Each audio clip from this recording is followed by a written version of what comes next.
Ini adalah masjid. Di masjid ini bukan hanya digunakan untuk aktivitas sholat, tapi di masjid ini kami semua sedang belajar untuk memperbaiki diri dan berusaha menjadi taat. Masjid yang baru berusia 1,5 tahun ini kini menjelma menjadi pusat kaderisasi bagi generasi yang ingin peduli kepada umat. Inilah yang menjadi kekuatan anak-anak muda di masjid ini.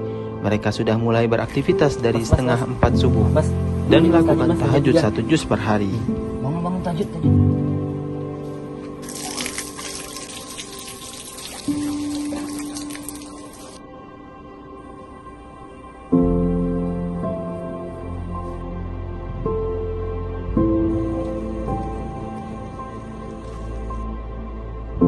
Setelah tahajud, mereka melakukan penguatan ruh subuh yang dipimpin oleh kiai melalui via Zoom, dan ini berlaku secara nasional. Setelah penguatan ruh subuh, di pagi hari mereka menghafal Quran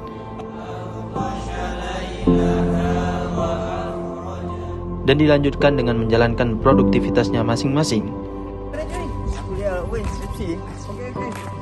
Ajar Quran lo. Assalamualaikum. Mana? Oke kantor. Sebagaimana perintah Allah SWT dalam Al-Quran surah Al-Jum'ah ayat ke-10.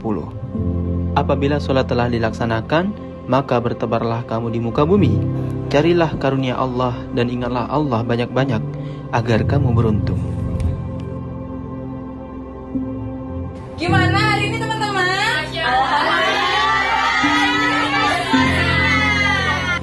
Inilah organisasi-organisasi di dalam masjid. Nah, jadi suaranya bakalan turun terus. Allahu Akbar, Allahu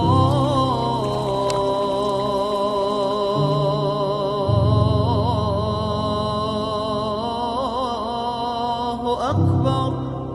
Setelah azan berkumandang, semua aktivitas berhenti. Dan inilah aktivitas mereka yang dipesankan oleh kiai sebagai bentuk ketaatan kepada Allah Subhanahu wa taala.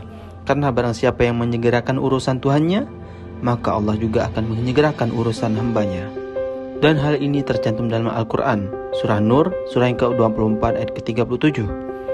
Orang yang tidak dilalaikan oleh perdagangan dan jual beli dari mengingat Allah, melaksanakan sholat dan menunaikan zakat, mereka takut kepada hari ketika hati dan penglihatan menjadi terguncang, yaitu hari kiamat. Dan setelah itu mereka melanjutkan Odoj, One Day One Juz, yang merupakan program membaca Al-Quran 2 lembar di setiap setelah sholat 5 waktu.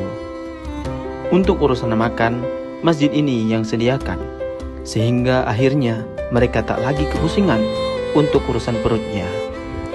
Karena ini merupakan perintah Allah Subhanahu wa taala dalam Al-Quran surah Al-Quraisy ayat ke-4, yang artinya memberi makanan kepada mereka untuk menghilangkan rasa lapar dan mengamankan mereka dari ketakutan. Setelah makan, mereka melanjutkan aktivitas mengajar serta mengabdi ke masyarakat dan TPA sekitar.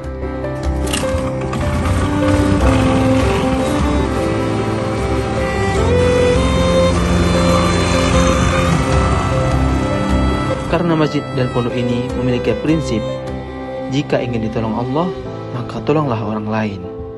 Sebagaimana Allah Subhanahu wa taala firmankan dalam Al-Quran, "Wahai orang-orang yang beriman, jika kamu menolong agama Allah, niscaya Dia akan menolongmu dan meneguhkan kedudukanmu." Quran surah Muhammad ayat ke-7. Kini sudah ada 11 TPA yang diajarkan masjid dan pondok ini untuk masyarakat lokal, dan masih ada pondok-pondok yang ada di luar kota seperti Malang, Solo, Jogja, Bandung, Bogor, dan insya Allah akan tersebar di seluruh Indonesia. Dan ketika waktu sore tiba, semuanya kembali fokus dengan aktivitasnya masing-masing, yaitu belajar dan mengajarkan Al-Quran. Hal ini berdasarkan sabda Rasulullah SAW, "Khairukum man ta'allama al-Qur'ana wa 'allamahu." Sebaik-baik di antara kalian adalah yang mempelajari Al-Quran dan mengajarkannya. Hadis riwayat Al-Bukhari. Dan beginilah seharusnya seorang muslim itu menemukan jalan menuju Tuhannya. Masjid ini bukanlah yang terbaik, dan masjid ini masih banyak kurangnya, tetapi sedang belajar menjadi lebih baik di hadapan Allah Subhanahu wa taala. Teruslah bergerak, Bagaimana ujung dari perjalanan kita meninggalkan karya terbaik di hadapan Allah Subhanahu wa taala? Karena bukan kantor yang dinilai Allah, bukan perusahaan yang Allah nilai, tetapi peradaban besar yang dimulai dari masjid yang akan terus mengalir walaupun usia telah berakhir.